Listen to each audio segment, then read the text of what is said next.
Então, boa noite a todos vocês que nos acompanham. Estamos chegando ao último dia desse estudo bíblico do Evangelho de Mateus. É importante dizer a vocês que não foi pretensão nossa esgotar todo o Evangelho, mas apenas dar alguns sinais para que possamos, nesse tempo, aproveitar para fazermos um estudo do Evangelho de São Mateus. Eu gostaria de mais uma vez iniciar este momento de formação, de meditação da Palavra de Deus, rezando uma Ave Maria, pedindo a Nossa Senhora que cuide de cada um de nós. No dia de hoje, eu recebi muitos pedidos de oração, também fizemos algumas ligações, mensagens, aqui para as pessoas da Paróquia Nossa Senhora da Penha, mas também para outros amigos de outras paróquias, de outras comunidades, de movimentos, grupos e pastorais. Queremos pedir, rezar hoje uma Ave Maria por todas as famílias que perderam entes queridos. Nesse momento de tanta dificuldade, nós queremos assim estar em comunhão na dor, mas também na certeza e na esperança de que a vida é maior do que a morte. Nós celebramos sempre a vida que vem do Senhor e a vida que vem do Senhor. Então rezemos juntos por todas as famílias que perderam seus entes queridos. De modo especial, hoje na nossa paróquia, nós rezamos pela família do Marcos, conhecido nosso como Marcão. Então que nosso Senhor nos ajude e que nosso Senhor nos inspire sempre mais a viver a fé na ressurreição. Ave Maria, cheia de graça, o Senhor é convosco. Bendita sois vós entre as mulheres, bendito é o fruto do vosso ventre, Jesus. Santa Maria, Mãe de Deus, rogai por nós, pecadores, agora e na hora de nossa morte. Amém. Que o Senhor nos ajude, em nome do Pai, do Filho e do Espírito Santo. Amém. Então ontem nós finalizamos a nossa noite de estudo ontem, pedindo que vocês lessem o capítulo 5 do Evangelho de São Mateus e o capítulo 6. Nós não vamos, de certo modo, nos ater ao capítulo 5, mas é importante entender que o capítulo 5 fala do discurso, o discurso de Jesus, o chamado Sermão da Montanha.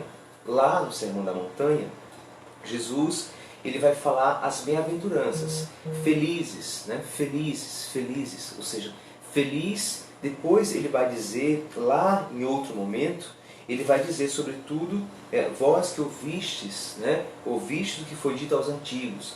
Ou seja, é importante perceber que Mateus ele provoca uma imagem.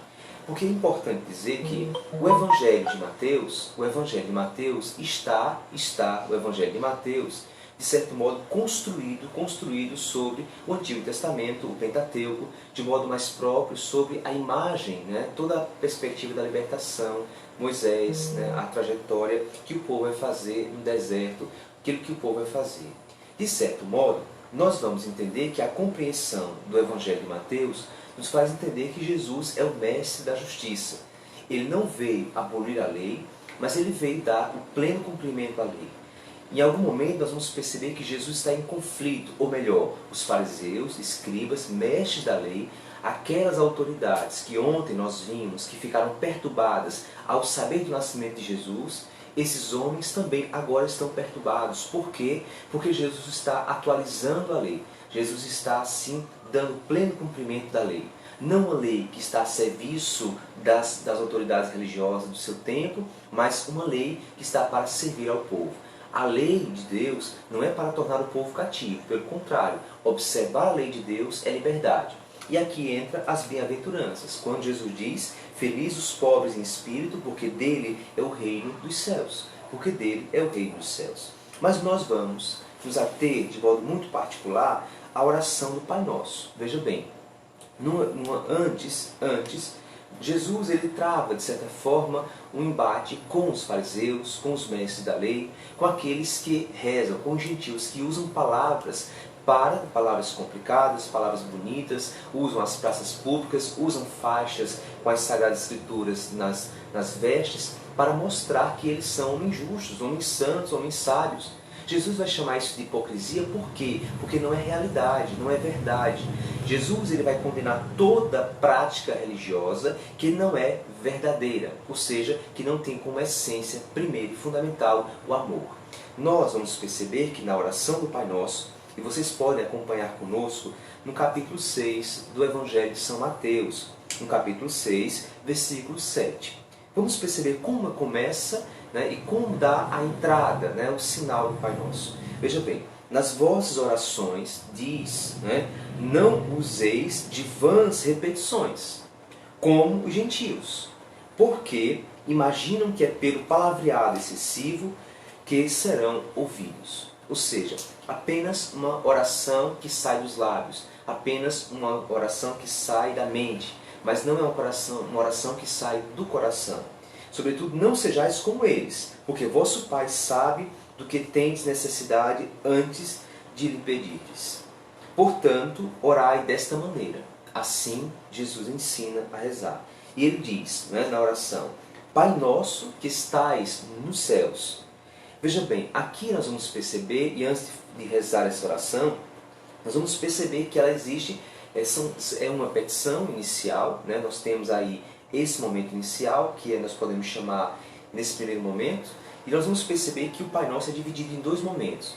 Nós temos a primeira parte do Pai Nosso, ela se dirige assim à humanidade, de modo geral, e a segunda à comunidade. Então, a humanidade e a comunidade, são dois planos.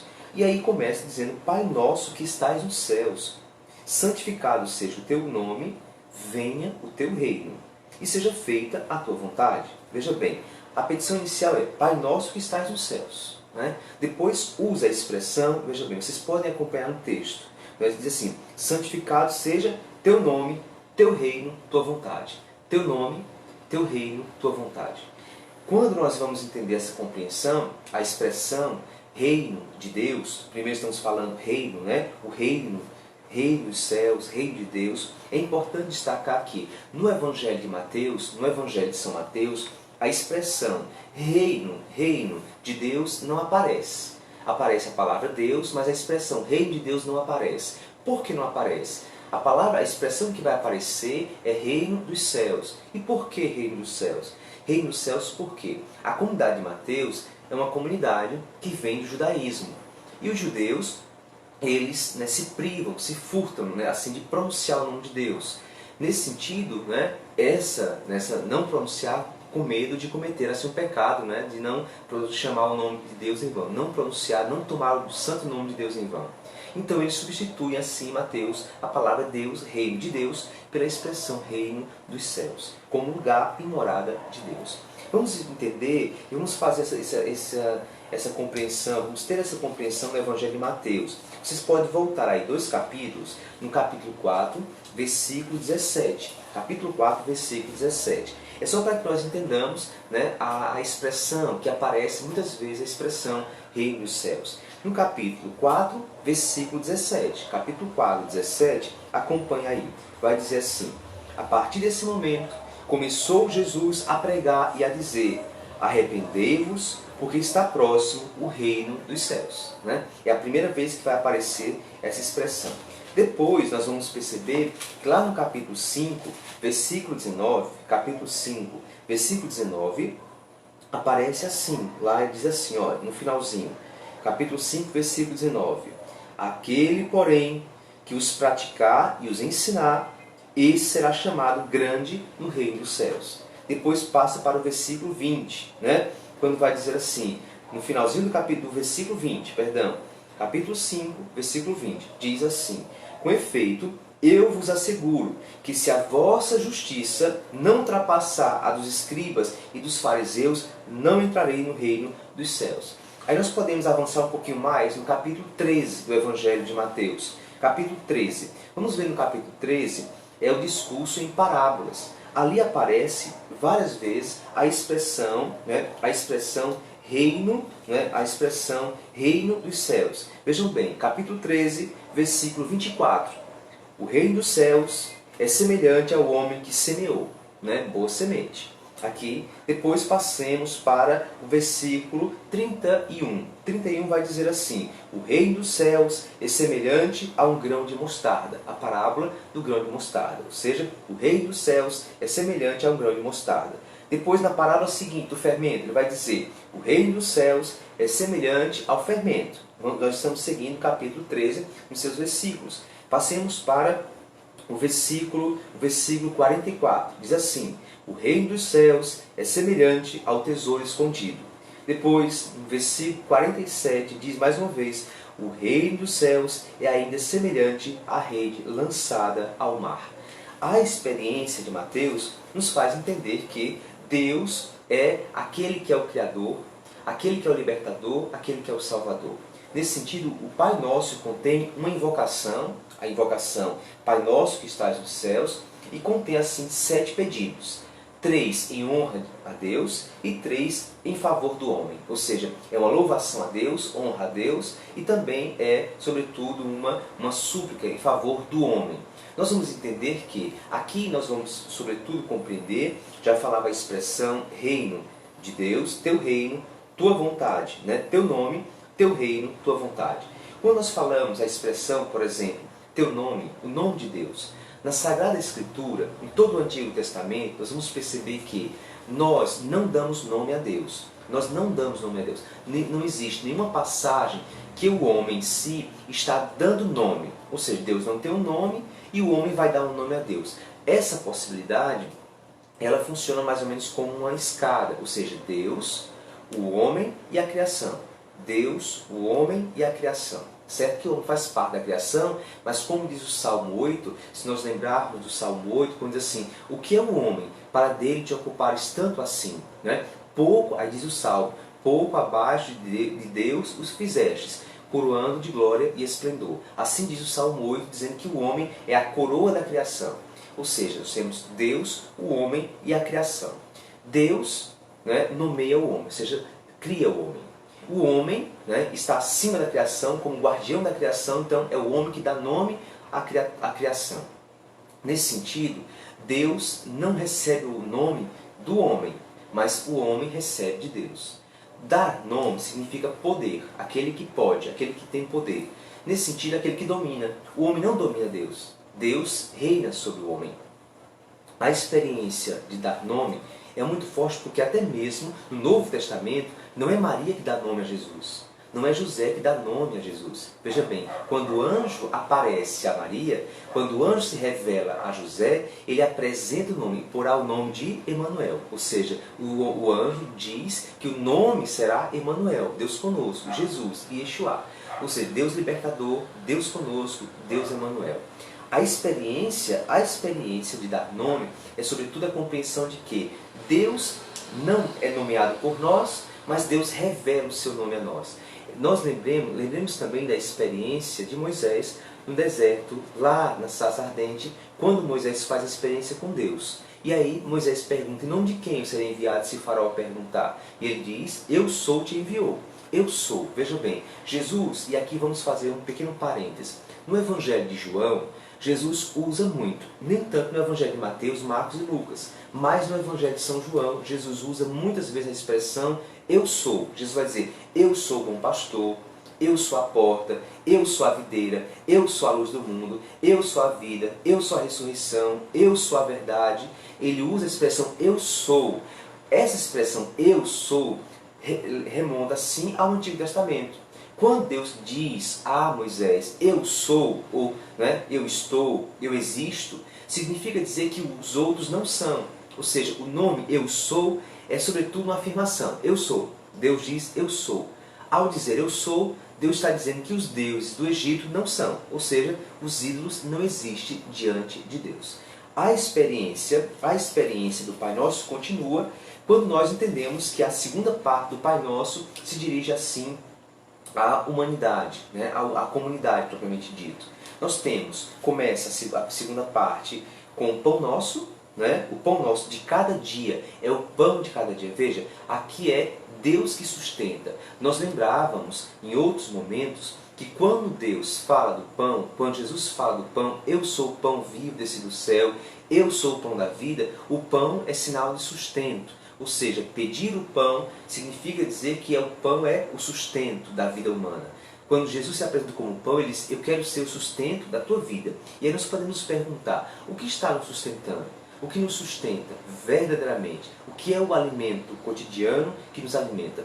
Lembremos que Jesus, quando foi no capítulo 4 aqui do Evangelho de Mateus tentado, O demônio, Satanás, diz, né? Quer dizer, transforma as pedras em pães. E a Jesus diz assim, nem só de pão vive o homem, mas de toda a palavra que procede da boca de Deus. Essa palavra, ela é uma palavra, nós podemos dizer, essa palavra de Deus é uma palavra performativa, ou seja, não é simplesmente uma palavra informativa, mas uma palavra performativa, ou seja, uma palavra que transforma, que dá uma performance à minha vida.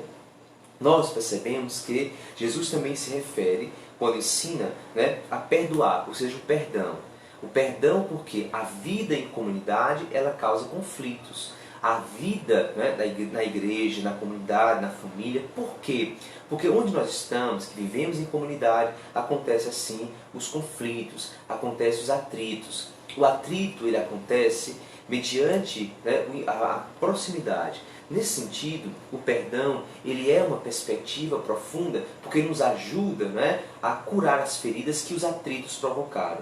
Algumas pessoas elas têm o costume de dizer assim, eu não esqueci o que você me fez, fazendo referência ao pecado, à maldade, alguma coisa que nós recebemos. E aí nós vamos atribuir o perdão ao esquecimento. Ou seja, se eu esquecer, eu vou perdoar. Se eu não esquecer, eu não vou perdoar.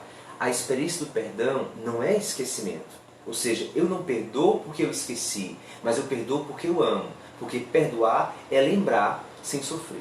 Ou seja, a experiência do amor nos faz perceber isso. É a cura quando chega principalmente no nosso coração. Então, perdoar nas nossas dívidas, diz aqui essa expressão dívida, mas também diz como também nós perdoamos aos nossos devedores. Ou seja, esse momento existe uma correlação. Como posso eu pedir o perdão de Deus se eu não sou capaz de perdoar o meu irmão?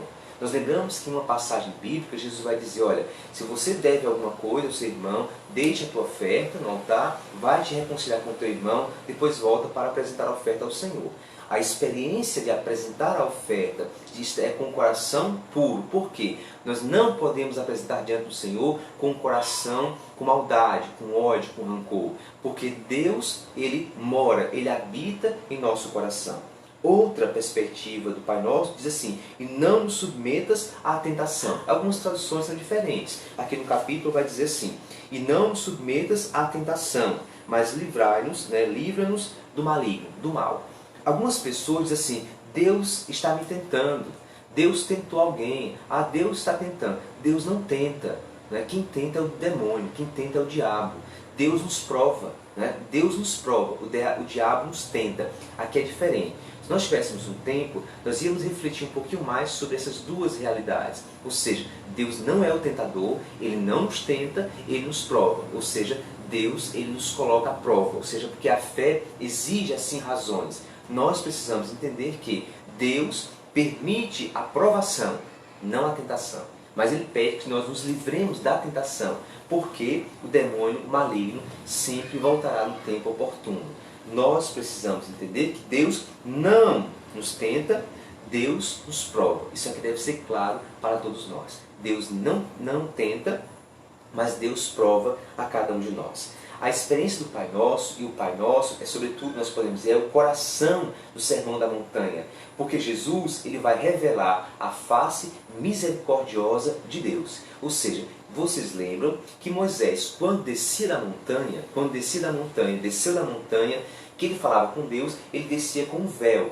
Por que o véu? Porque ao contemplar a glória de Deus, aqueles que olhassem poderiam morrer, né, contemplar a face de Deus, a glória de Deus. Então Moisés vem com o véu, desce com o véu, para que as pessoas não contemplem, né, para que não morram. E aí Jesus, ele tira o véu. Como o véu do santuário se rasgou do alto a baixo quando Jesus morre na cruz. A experiência de tirar o véu, desvelar, né, ou revelar, nos faz entender que Jesus ele mostra a cada um de nós a face amorosa, misericordiosa do Pai. Jesus é o mestre da justiça e revela a face do Pai. E Jesus ensina a nós, ensina o Pai Nosso. Veja bem, quando nós entendemos o Pai Nosso, nós temos aquela petição inicial, e a petição inicial, mais os 7 pedidos, se nós podemos assim dizer. O número 7 no Evangelho de Mateus, ele é muito interessante. Por quê? Se nós olharmos, por exemplo, na própria genealogia, e vamos voltar para a genealogia, tome por favor o capítulo 1, versículo 17. Nós temos aí uma dupla geração, né, que forma 14, 7, 7. quando ele vai dizer assim, aqui eu quero fazer uma referência a você, nós vamos fazer algumas passagens bíblicas que fazem referência ao 7, né? 7, por que esse número? Nós vamos depois voltar a ele. Mas aqui nós temos, veja bem, portanto, o total das gerações é de Abraão até Davi, 14 gerações, né? 7 mais 7. De Davi até o exílio da Babilônia, 14 gerações, 7 mais 7. E do exílio da Babilônia até Cristo, 14 gerações, 7 mais 7. Nós podemos também perceber que são aqui nas bem-aventuranças no capítulo 5, nós temos as bem-aventuranças, né? Nós temos as bem-aventuranças. Também nós temos, naquele momento em que Jesus, no capítulo 18, vamos para o capítulo 18, versículo 22 do Evangelho de São Mateus. Capítulo 18, versículo 22. Dá um tempinho para vocês acharem, né? Quem acha em casa diz amém, quem não diz misericórdia, né? Certo? Então, olha, quando nós vamos perceber aqui no capítulo 18, versículo 22, diz assim, Jesus respondeu-lhe, não te digo até 7, mas até 77, né? Até 77 vezes, né? Não 7, mas até 77 vezes, né? 77 vezes. O número 7 aparece, mas nós temos também lá no capítulo 23, nós podemos ir para o capítulo 23, versículo 13, capítulo 23, versículo 13. Vamos perceber aí quando nós vamos perceber, são 7 maldições contra os escribas e os fariseus, 7 maldições, veja, 7 as bem-aventuranças, nós temos as 7 gerações, nós temos 70, não 7, mas 70 vezes 7, e agora nós temos as 7 maldições. Ai de vós, no capítulo 13, capítulo 23, versículo 13 de Mateus. Nós temos no versículo 13, ai de vós, escribas e fariseus. No versículo 15, ai de vós, escribas e fariseus hipócritas. No versículo 16, ai de vós, condutores cegos, que dizeis. No versículo 23, ai de vós, escribas e fariseus hipócritas. Depois no versículo 25, ai de vós, escribas e fariseus hipócritas. Depois versículo 27, ai de vós, escribas e fariseus hipócritas. Né? E aí Jesus depois no versículo 29 vai dizer, ai de vós, escribas e fariseus hipócritas. Essa palavra hipócrita, ela remonta a alguém que é falso, né? Alguém que não é verdadeiro, alguém que busca enganar, alguém que busca ser diante dos outros aquilo que de fato não é. Ou seja, e essa expressão hipócrita, ela vai ganhar força quando Jesus diz assim, aponta o dedo no rosto dos escribas, mestres da lei e fariseus, e diz que eles são sepulcros caiados. Vocês lembram todos dessa expressão. Agora nós vamos perceber, nós vamos passar no capítulo 8, vocês percebam bem, nós falávamos isso. Eu gostaria de me ater um pouquinho mais, me deter um pouquinho mais no Pai Nosso, mas eu preciso avançar com vocês alguns temas importantes. Nós vamos finalizar o encontro de hoje falando sobre um episódio da tempestade, né? O mar. Jesus acalma a tempestade. De modo muito particular, tentando trazer reflexão para nós no tempo de hoje. Lembrando o mar, a tempestade, o momento que nós vivenciamos, e lembrando que Jesus é aquele que está conosco, porque o nome dele é Emanuel, e diz lá no último versículo da Bíblia, do livro de Mateus, no capítulo 28, que ele estará sempre conosco, não nos abandonará. Eis que estarei convosco todos os dias, diz o Senhor. Nós vamos depois para o capítulo 8. Veja bem, falávamos das bem-aventuranças no capítulo 5, falamos do Pai Nosso como coração do Sermão da Montanha, e nós agora vamos para o capítulo 8. Nós lembramos que no primeiro dia falávamos da estrutura, daquele sobrevoo que fizemos no Evangelho, que Jesus ele sobe a montanha no capítulo 5 e ele desce a montanha no capítulo 8. Ele passa o capítulo 5 em cima da montanha, ele passa o capítulo 6 em cima da montanha, ele passa o capítulo 7 em cima da montanha. Montanha, falamos na Bíblia, remonta ao lugar da manifestação, da teofania. Deus vai, Jesus reúne os discípulos, Pedro, Tiago e João chamam os três e vai para o monte. E ali acontece a transfiguração do Senhor. Ou seja, o monte é teofania, o monte é manifestação, o monte é um lugar de encontro com Deus. Eu preciso, na minha vida, ter o meu monte, a minha montanha. Mas, padre, eu não tenho montanha, às vezes não tenho nenhum grande quintal. Mas a montanha é aquele cantinho que você tem na sua casa, é aquele sofá que você tem naquele lugar que você dedica à oração, é aquele jardim que você vai, é aquele canto que você tem no seu quarto. Esse é o momento de oração, é o momento em que você se coloca na presença de Deus. Mas vejam bem, vamos fazer uma pequena referência ao capítulo 8, de modo muito particular, porque o capítulo 8 fala das curas, né? É um período de cura, fala-se as narrações, a pregação. No capítulo 8, versículo 1, diz assim, fala da cura de um leproso. Vamos acompanhar, né, mais uma vez, né, lendo os tópicos que falam, e até o capítulo 9, que fala assim para nós das curas. Jesus cura a cura de um leproso, no capítulo 8, versículo 1. No versículo 5, nós temos cura do servo do centurião. No versículo 14, a cura da sogra de Pedro. Nós vamos deter um tempo, nós vamos gastar um tempinho com a sogra de Pedro. Não é? Nós temos depois diversas curas. Depois vamos passar para a exigência. Então, no meio das curas, da narrativa dos milagres de Jesus, das curas, nós temos como se fosse uma quebra. Nós vamos entender por que essa quebra. Jesus está falando, o Evangelho fala de cura dos leprosos, cura do centurião, cura da sogra de Pedro, as diversas curas, aí para e fala do discurso sobre a exigência da vocação apostólica. É exigente seguir Jesus? É ou não? É exigente ou não? Depois aparece aí o episódio da tempestade. Depois que aparece o episódio da tempestade, há o episódio que Jesus expulsa o demônio, cura de um paralítico, volta às curas, né? Depois nós vamos perceber, vai mais à frente no capítulo 9, versículo 18, né? Capítulo 9, versículo 18, cura de uma mulher que sofria, né? De uma mulher que sofria de hemorragia, cura de 2 cegos, cura de um endemoniado mudo, né? E aí nós vamos perceber esse episódio. Mas nós vamos deter agora a diversas curas, mas antes disso falar da cura da sogra de Pedro. Vocês lembram que nós geralmente rezamos, comumente o povo chama, reza o texto, né? Assim, Jesus cura, Jesus salva, Jesus liberta. Vocês lembram, né, disso? Vocês rezam constantemente, faz parte já da devoção do nosso povo, da mística do nosso povo. Jesus cura, Jesus salva, Jesus liberta. Veja bem, cura, salvação. Cura e salvação é praticamente a mesma coisa na Bíblia.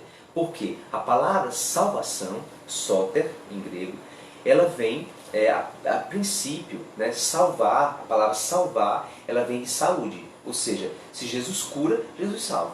Né? Porque salvação é saúde, ou seja, salvação é dar a saúde.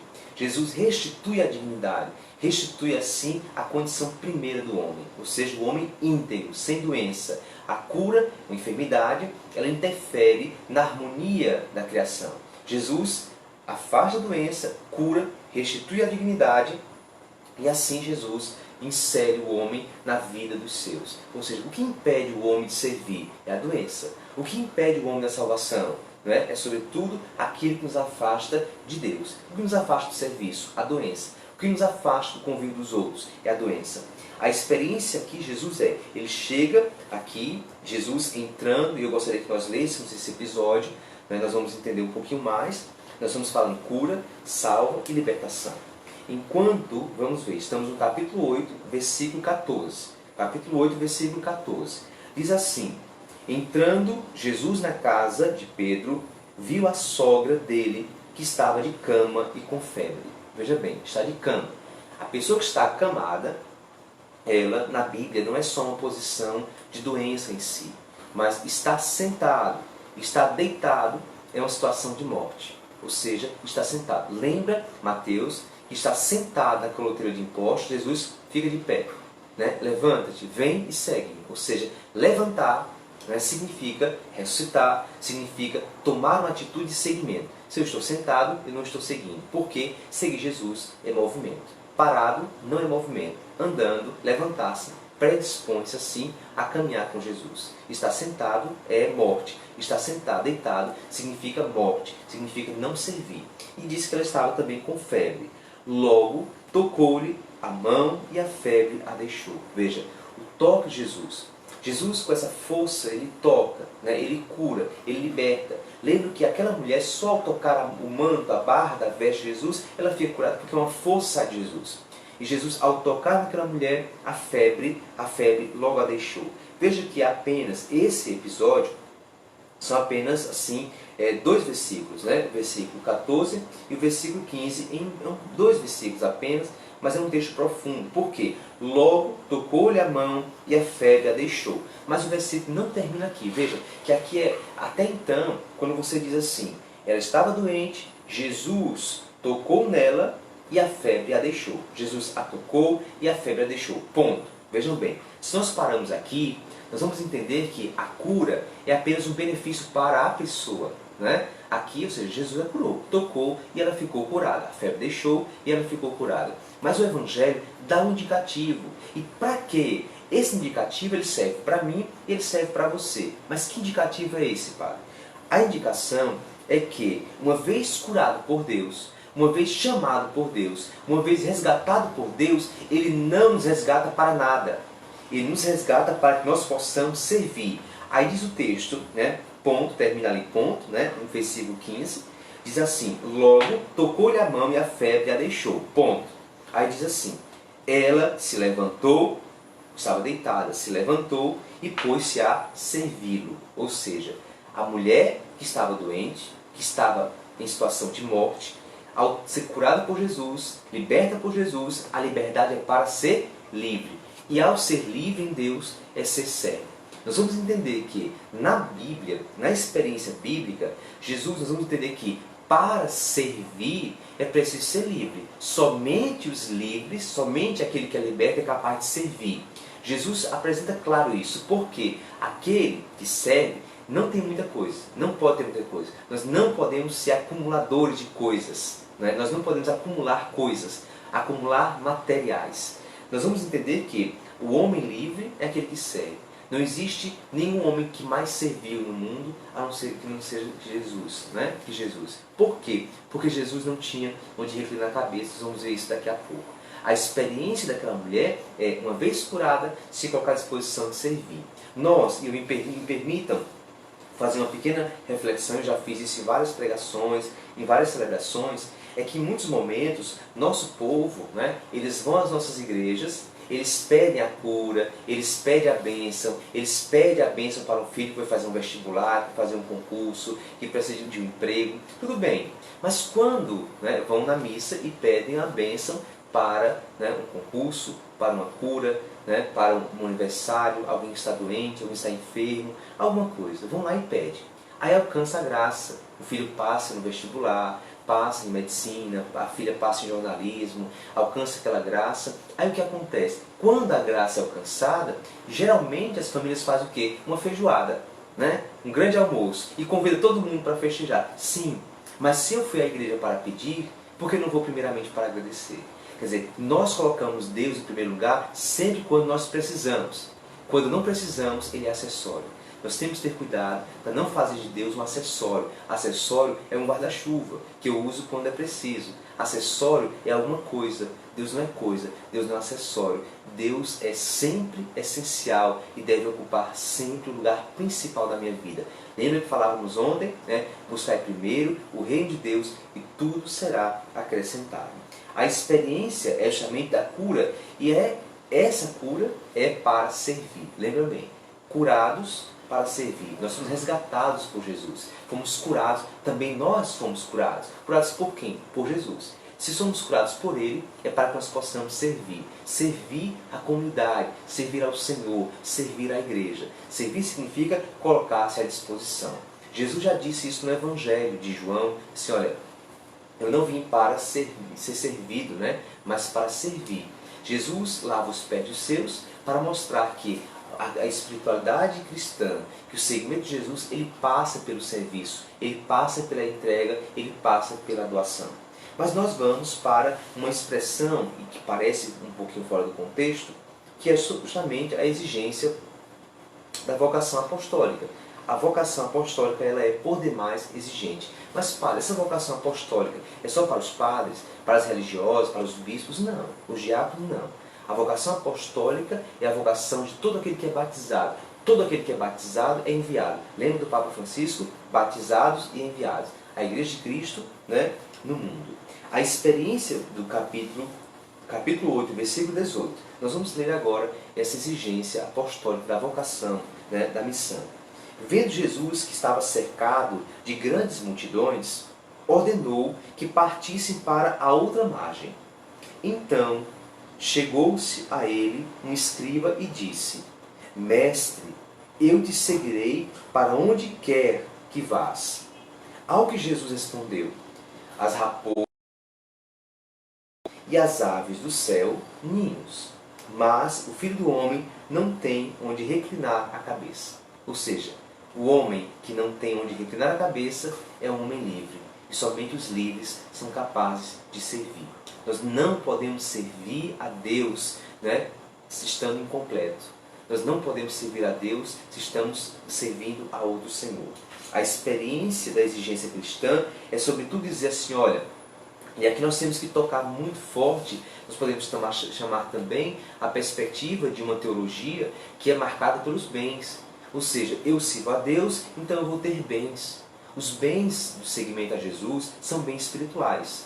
Não são propriamente bens materiais. Os bens materiais, e aqui parece, né, se nós olhamos para uma teologia, por exemplo, que promete tudo, que promete carro, que promete emprego, que promete casas, que promete dinheiro, fortuna, nós vamos dizer que Jesus, e se o contrário, se eu não tenho, eu não sou abençoado, se eu tenho, é porque eu sou abençoado por Deus. Se eu uso essa lógica e aplico a vida de Jesus, eu poderia dizer que Jesus é amaldiçoado, que Jesus não é abençoado, porque ele vai dizer que não tinha onde reclinar a cabeça. Nós vamos entender que Jesus, todo o grupo de Jesus, era assim ajudado por mulheres, por pessoas que estavam assim abraçando a causa e serviam Jesus. O próprio Evangelho de Lucas vai dizer que elas serviam Jesus com seus bens, ou seja, as mulheres serviam Jesus com seus bens, colocavam à disposição do Senhor os seus bens. Nós vamos entender que Jesus coloca claro que nós não podemos segui-lo pensando nos bens, pensando nas coisas, mas sobretudo na missão. E ele diz: as raposas têm tocas e as aves do céu ninhos. Mas o Filho do Homem, esse Filho do Homem é Jesus, não tem onde reclinar a cabeça. Ou seja, o Filho do Homem não tem onde reclinar a cabeça. Ou seja, a exigência da vocação apostólica é confiar não nas suas próprias forças, não nas suas próprias capacidades, mas confiar no Senhor. Saber que a nossa vida está sempre nas mãos do Senhor. A experiência de Jesus vai sobretudo dizer assim, que a vocação apostólica, nós podemos dizer assim, que a vocação apostólica é uma iniciativa de Deus. Ou seja, Deus nos chamou primeiramente à vida. Deus nos chamou primeiramente à vida. Se Deus nos chama à vida, o autor da nossa vocação é Deus. Logo, eu posso dizer que eu não tenho uma vocação, mas que diante da vocação de Deus, da vocação que Ele faz, porque vocação vem do verbo vocare, né, em latim. E aí a vocação que é chamada. Quem é que chama? Quem é o sujeito da vocação? Não sou eu.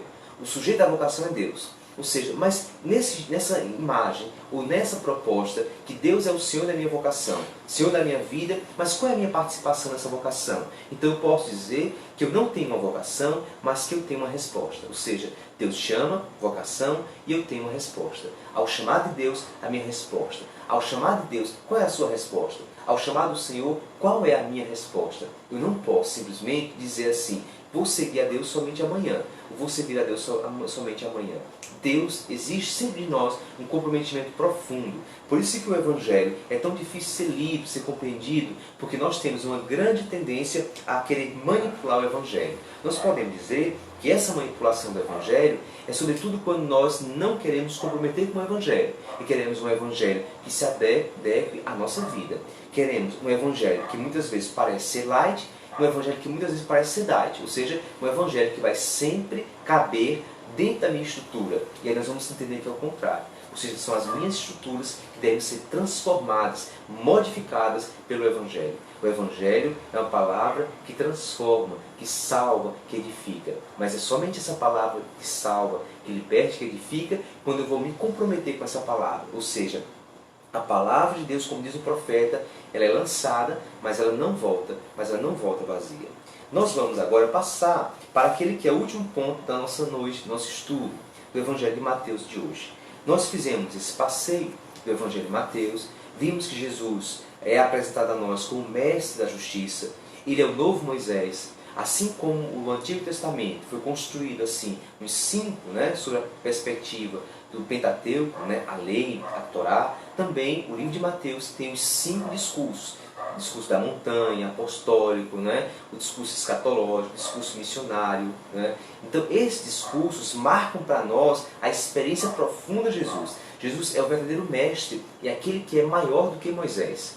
A experiência do Evangelho de Mateus, como esse mestre da justiça, nos faz entender que o Pai Nosso, lembremos bem, voltando ao Pai Nosso, nós vamos entender que seja feita a vossa vontade, significa, vimos ontem, fazer o que? A justiça de Deus acontecer. Eu não posso colaborar para a sociedade injusta. Colaborar para uma sociedade injusta é colaborar para o anti-reino, para o anticristo, se podemos dizer, porque é tudo aquilo que é contrário. Quando nós entendemos na Bíblia, nós podemos ter uma passagem muito interessante. Por que passagem interessante? Porque nós lemos, rezamos na missa, geralmente aos domingos, o credo. Creio em Deus Pai, Todo-Poderoso, Criador do céu e da terra.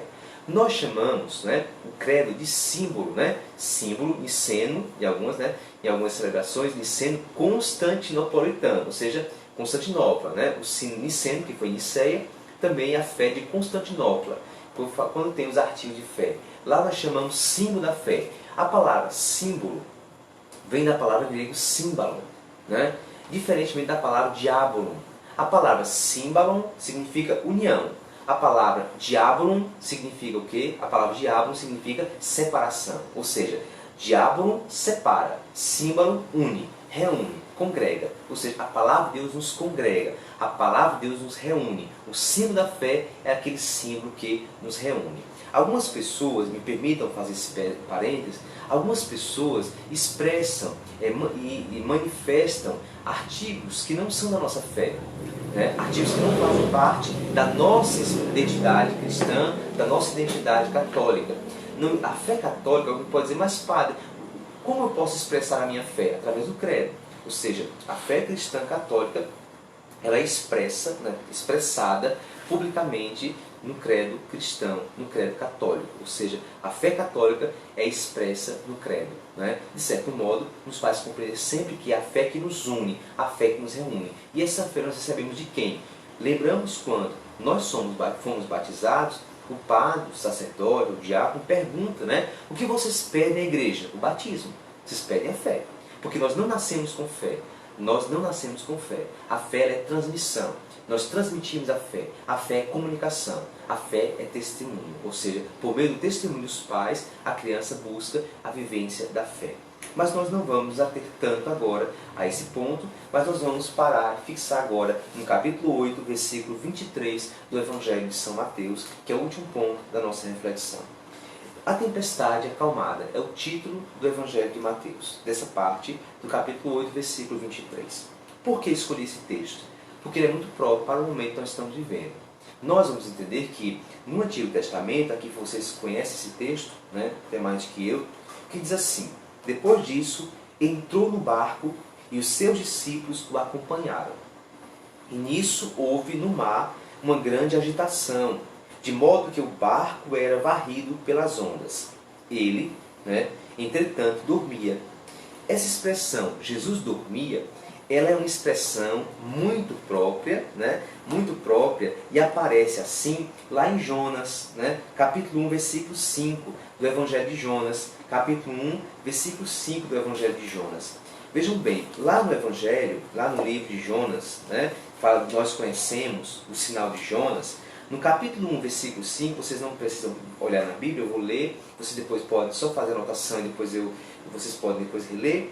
É praticamente a mesma atitude de Jesus, lá na barca, agitada pelo mar, pelos ventos, é a mesma atitude de Jonas. É o mesmo texto praticamente. Vai dizer assim, olha, os marinheiros temeram e cada qual gritava a seu Deus. Lançaram os apetrechos ao mar para aliviar o navio, ou seja, estava aí agitado o navio. enquanto Jonas, que havia descido ao fundo do navio, dormia profundamente. Ou seja, Jonas, diante de uma tempestade, né, absurda, Jonas dorme. Como Jesus também dorme nessa tempestade dos discípulos, que estão aqui no mar. Ele, entretanto, dormia. Essa é uma indicação. Entretanto, dormia. Jonas dormia diante da tempestade, Jesus também está dormindo diante da tempestade, né? Ou diante desse momento. Os discípulos então chegaram-se a ele e o despertaram, dizendo: Senhor, salva-nos. Né? Acho que essa oração é para todos nós hoje. Né? Nós somos discípulos de Jesus e nós dirigimos a Jesus dizendo: Senhor, salva-nos. Estamos perecendo. Né? Eu acho que essa é uma grande súplica dos discípulos daquele tempo, mas também cabe para nós hoje. Né? Nós hoje estamos sempre, né? Todos os dias, estamos nos aproximando de Jesus dizendo: Senhor, salva-nos. Estamos perecendo. Nosso povo está morrendo. Nosso povo está morrendo. A experiência da tempestade. E disse-lhe ele: por que tendes medo, homens fracos na fé? Por que tendes medo? Às vezes nós estamos com medo. Estamos assustados. Enquanto nós vamos percebendo que é 8.000, 9.000, são vidas, são 8.000 vidas, são 8.000 pessoas, histórias. São pessoas, nós muitas vezes não temos compaixão. A compaixão nós vamos ter quando é alguém próximo a nós que falece, alguém nosso que sofre. Jesus, ele tem compaixão de nós. Jesus, ele tem compaixão de nós. O texto vai dizer: depois, pondo-se de pé, conjurou severamente os ventos e o mar, e houve grande bonança, a calmaria. Ou seja, diante da súplica dos discípulos: Senhor, salva-nos, estamos perecendo, Jesus se levanta e acalma a tempestade. Quando Jesus acalma a tempestade, nós podemos ler o Salmo 104. O Salmo 104 fala da criação. Ou seja, se Deus é o Criador, Ele pode acalmar a criação. Ele pode acalmar a criação. Diz assim o Salmo 104. Vamos ler o Salmo 104. Devendo perceber como a criação serve ao Senhor. Como a criação, ela escuta a voz do seu Senhor. Como a criação está à disposição de Deus. Vejam bem, diz o Salmo 104. Bendize minha alma ao Senhor. Senhor Deus meu, Tu és imenso. Tu te revestes de beleza e majestade. Diz o Salmo 104. A luz te envolve como manto. Estendes os céus como tenda. Teus altos salões construídos sobre as águas, as nuvens te servem de carro. Né?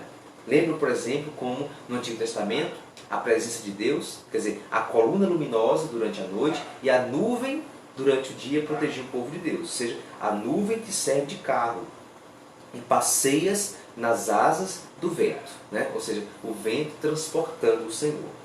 Os ventos te servem de mensageiros e o fogo chamejante de ministro. Assentaste a terra sobre seus alicerces e nunca mais vacilará. Cobriste-a com a veste do oceano e as águas assaltaram as montanhas. Ou seja, aqui o Salmo 104 fala da criação que está à disposição do Criador. Ou seja, assim também, se Jesus é Deus, Ele tem o poder de acalmar a tempestade, como Deus se servia da criação, como do vento, da luz, do fogo e das águas. Jesus é Deus, é aquele que acalma o mar. Nós vamos entender que, no Antigo Testamento, o mar é uma potência caótica. O mar, ele é rebelde. O mar é uma potência caótica, o mar é rebelde.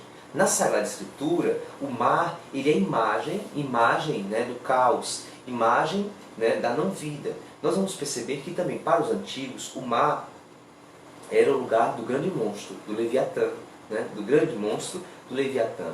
A experiência nossa nos faz entender que esse mar, esse Leviatã, é preciso ser domado. Jesus levanta-se e acalma a tempestade. Mas não é a primeira vez que Jesus faz uma experiência com o mar. Lembremos que Jesus, em uma outra passagem bíblica, ele vai andar sobre o mar. Lembram disso? Jesus, ele andou sobre as águas. A experiência de andar sobre as águas faz dizer que Jesus, assim como Jesus acalma a tempestade no mar, no momento que Jesus também anda sobre o mar, Ele quer dizer a mim e quer dizer a vocês que Ele é Senhor de todas as coisas. E o mal, né, nós podemos comparar, vamos assim usar uma imagem, que o mar, para os antigos, era visto como um inferno, por exemplo, para nós hoje. O mar como morada do mal, morada do demônio, morada do caos. Aqui é o inferno, nessa expressão, né, que nós chamamos hoje. Então, Jesus está acima do inferno, Jesus está acima do mar, Jesus está acima do mal. Ou seja, Ele pisa, Ele está acima, e aí Ele vence toda a tribulação. A experiência do mar, o mar ameaça os discípulos, assim como ameaçou o povo. Lembra quando o povo sai do Egito, passa pelo deserto e diante dele tem o Mar Vermelho, né? Ou seja, certamente quando o povo percebeu o Mar Vermelho, ele disseram assim: nós vamos perecer, nós vamos morrer. Mas assim como Deus separa o mar e o povo passa pelo Mar Vermelho a pé enxuto, assim também Deus está lá com o povo. Deus está com o seu povo, Jesus está com os seus discípulos. Ou seja, a experiência do Antigo Testamento, do mar, a experiência do povo, é a experiência profunda de um Deus profundo, de um Deus grandioso, de um Deus imenso. Sobretudo, Jesus se revela como o dominador dos elementos. Jesus se revela como o dominador dos elementos cósmicos. A experiência da criação, a experiência de Jesus é sobretudo para nós hoje, que nós estamos vivendo esse tempo de tempestade. Estamos em um pequeno barco e esse barco é frágil. Frágil porque nós estamos nele. Ele foi construído por nós e nós estamos com dificuldade de controlar o nosso barco porque a tempestade é enorme. Nós precisamos entender, assim como os discípulos de Emaús que disseram: fica conosco, Senhor, nós também devemos clamar ao Senhor que permaneça conosco. Jesus dorme, mas Jesus não está ausente. Nós podemos entender que a experiência de Emaús, a experiência dos discípulos, nos fazem e nos ligam assim à experiência profunda dos discípulos de Emaús, mas também com a proposta de Deus. É preciso que nós possamos clamar sempre: fica conosco, Senhor. Fica conosco, Senhor. Mas nós vamos encaminhando assim, quando nós entendemos que Jesus, Ele percebe a miséria das multidões. E Jesus percorria, no capítulo 9, nós gostaria que você lesse, né, tomasse a sua Bíblia, no capítulo 9, versículo 35. Jesus percorria todas as cidades e povoados, ensinando em suas sinagogas e pregando o Evangelho do Reino, enquanto curava toda sorte de doenças e enfermidades. Ao ver a multidão, teve compaixão dela, né? Porque estava cansada e abatida como ovelha sem pastor. Nós, amados irmãos, devemos ter sobretudo a compreensão de que o olhar de Jesus deve ser nosso olhar. Jesus tem um olhar de compaixão. Nós precisamos ter um olhar de compaixão nos tempos de hoje. Compaixão para quem? Compaixão para quem? O ano missionário que nós vivenciamos, estamos vivendo o ano missionário, ele exige de nós, sobretudo, um comprometimento. É preciso, né, ouvir, né, com o coração e sentir, né, compaixão. A experiência missionária no tempo de hoje nos faz perceber que nós temos que ser solidários com os irmãos. Mas, padre, como ser missionário em minha casa? Ser missionário na sua oração, no seu comprometimento. A Arquidiocese de São Luís preparou para nós o encontro em família. Mas, padre, que encontros são esses? Eu nunca ouvi falar. O encontro em família está disponível no site da Arquidiocese de São Luís. Você pode entrar no site da Arquidiocese de São Luís e você pode baixar. Lá nós temos 4 encontros marianos que você pode fazer na semana, ao longo das 4 semanas, 5 semanas, e mais 2 encontros, Ascensão do Senhor e Pentecostes. Padre, por que o senhor está falando disso num curso que o senhor está falando do Evangelho de Mateus? Porque Jesus fala da exigência apostólica. Nós não podemos ver a nossa fé somente na igreja. Nós precisamos ver a nossa fé na igreja, na nossa família e na nossa comunidade. Nós queremos, sobretudo, que vocês compreendam sempre que a palavra de Deus é vida e verdade. A palavra de Deus é exigente por demais. A palavra de Deus precisa que nós a comuniquemos, que nós possamos anunciar. Essa experiência do amor de Deus, essa experiência que Deus vem ao nosso encontro, que enche a nossa vida e dá um novo significado.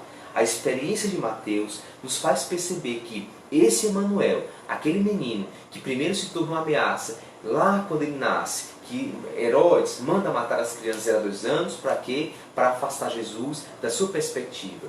Jesus, ele cresce. Jesus, ele volta agora, já crescido, ele volta como Senhor, ele volta como Mestre. Mestre de quem? Mestre da caridade, Mestre da justiça, Mestre da esperança.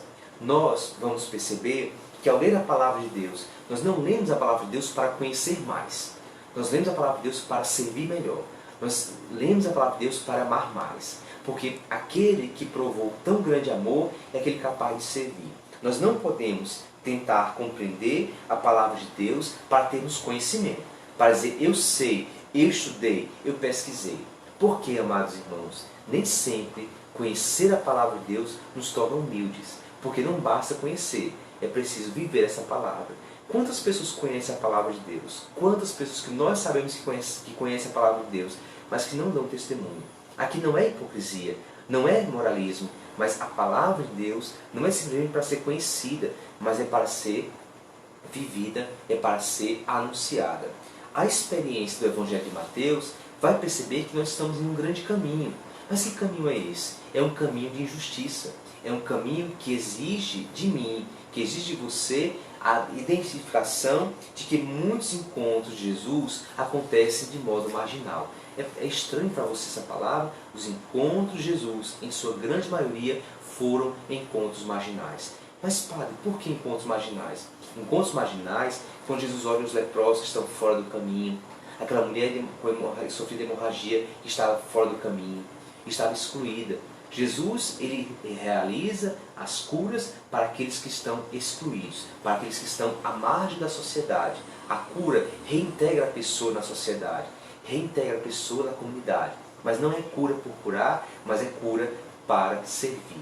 Jesus exige de nós, porque o segmento de Jesus é profundo, é profético. Exige de nós um segmento que transforme a vida de outras pessoas. Lá no Sermão da Montanha, Jesus diz assim: vós sois sal da terra e luz do mundo. Nós somos chamados a ser sal da terra e luz do mundo. Eu quero finalizar este momento, queridos e amados irmãos, e sobretudo agradecendo a vocês. O objetivo dessa formação é de estar próximo de vocês, estar um pouquinho mesmo distante, né? Estamos próximos em oração, e essa formação certamente nos deixa um pouquinho alegres, nos deixa felizes, porque certamente durante o dia vocês estavam lendo, refletindo, já na expectativa de estarmos encontrando assim à noite. Para nós, da Paróquia Nossa Senhora da Penha, é uma grande alegria poder partilhar com vocês do Evangelho da Palavra de Deus. Não sou exegeta, não sou um profundo conhecedor da Palavra de Deus. Apenas nossa fragilidade, nossa pequenez, nós partilhamos com vocês um pouquinho daquilo que nós conhecemos, daquilo que nós vivenciamos. Eu quero dizer a vocês que na próxima semana, terça, quarta e quinta, nós voltaremos e falaremos sobre Nossa Senhora. Esses dias nós vamos ficar um pouquinho em casa, vamos refletir um pouquinho, rezar, se recolher também um pouquinho mais. E na próxima terça, quarta e quinta, nós voltaremos falando sobre Nossa Senhora. E aí nós vamos refletir, meditar o papel dessa mulher, que disse sim e que o sim de Maria atinge a cada um de nós. Eu fico feliz porque ao longo do dia recebi várias mensagens de vocês, mensagens dizendo que estão gostando da formação, que estão gostando da partilha, que estão aproveitando bem, e eu faço voto de fato que essa formação, que esse momento possa de fato ajudar a cada um de nós. Vamos mergulhar na Palavra de Deus, porque ela é força que alimenta a nossa vida. É lâmpada que ilumina os nossos passos, que dá a direção.